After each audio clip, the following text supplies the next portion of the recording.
السلام عليكم ورحمة الله وبركاته. من النهاردة مش هنشوي سمك برا البيت تاني خالص.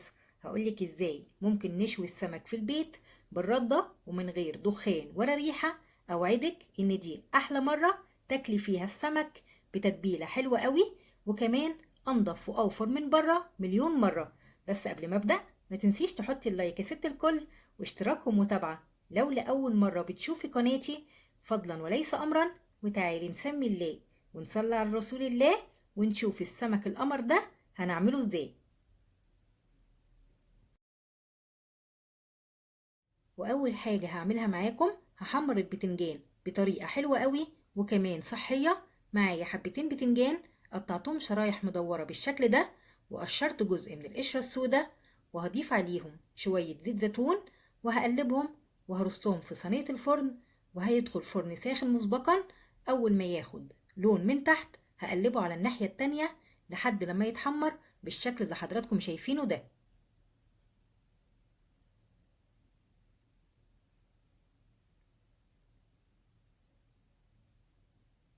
وهتبله بشوية بهارات عبارة عن رشة ملح وكزبرة ناشفة وكمون وبابريكا، وبيبقى حلو قوي.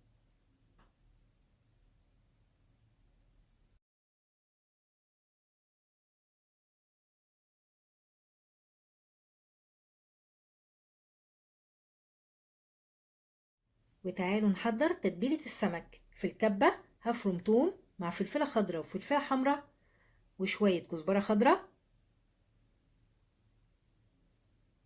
مع معلقة كبيرة ملح وعصير ليمون ومعلقة صغيرة من الكمون والكزبرة الناشفة البابريكا. هفرمهم مع بعض.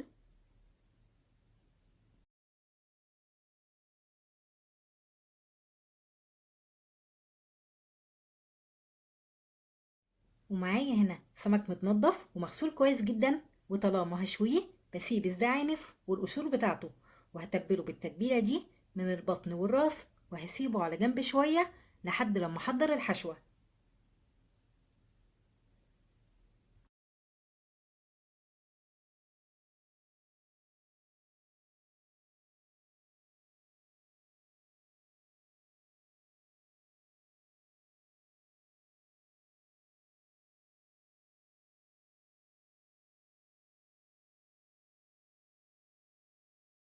ولعمل الحشوة في صينية هضيف جزرة مبشورة وبصلة كبيرة متقطعة شرايح رفيعة مع فلفل أخضر وأحمر متقطعين صغير وكزبرة خضرا مفرومة، وهضيف عليهم باقي التتبيلة بتاعت السمك وهقلبهم مع بعض.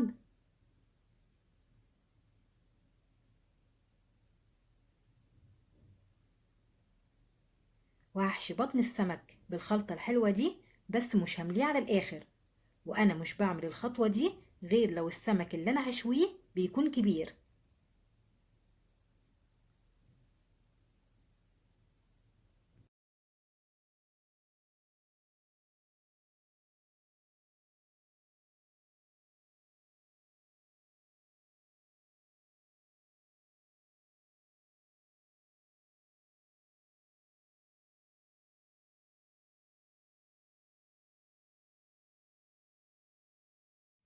وباقي الحشوة هضيف عليها كوبايتين مية، وهظبط الملح والكمون والكزبرة الناشفة، وهضيف عصير ليمون وهقلبهم مع بعض. ودي التمليحة اللي هملح بيها السمك بعد ما يتشوى.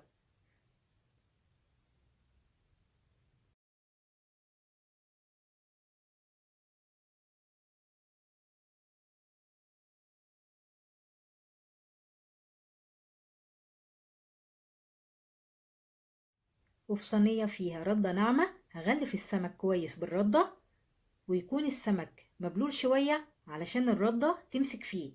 وهرصه في صينية الفرن، وانا حاطة على الصينية ورقة زبدة وشوية ردة، وهيدخل فرن ساخن تحت الشواية. اول ما ياخد لون هقلبه على طول على الناحية التانية.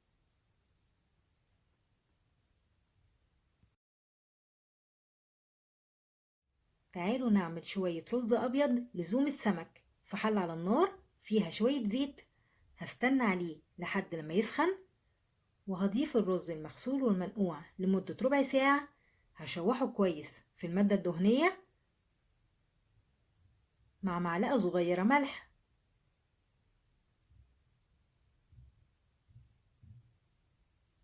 وهنزل عليه بمقدار المية المغلية يدوبك عيار المية يغطي سطح الرز بعقلة صباع، وهغطي عليه وهسيبه على نار عالية لحد لما يشرب المية، وبعدين ههدي النار وهسيبه يستوي براحته على نار هادية.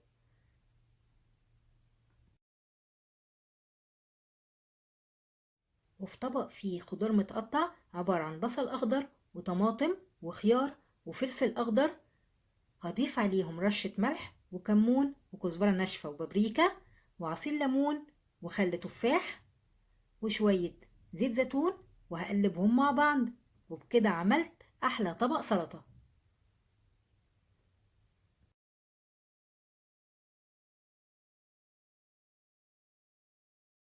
وتعالي نعمل أحلى عصير تنشوكي ممكن تعمليه. في الخلاط هضيف 5 حبات تنشوكي، عليهم كوبايتين حليب وعسل أبيض أو سكر زي ما انت عايزة، والسكر على حسب الرغبة، وممكن ما تضيفيش لا سكر ولا عسل وتكتفي بحلاوة التين الشوكي. مع كيس فانيليا هضربهم مع بعض كويس وهصفيه وهصبه في الكوبايات. أحلى عصير تين شوكي، بجد جربوه وبألف هنا وشفا.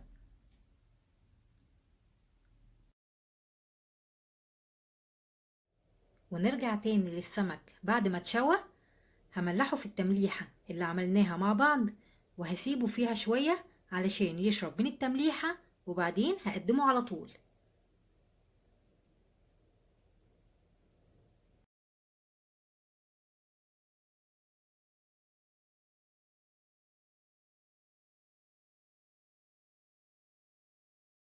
وشوفولي الجمال وقولولي رأيكم في التعليقات، السمك القمر ده يستاهل أحلى لايك وتعليق حلو منكم ولا لأ؟ مع طبق بتنجان متحمر بطريقة صحية ومن غير دهون كتير ومش شارب زيت، وقدمنا الرز والسلطة والعصير. أكلة حلوة قوي ما شاء الله تبارك الرحمن. يلا وفري فلوسك وشويه في البيت بكل سهولة.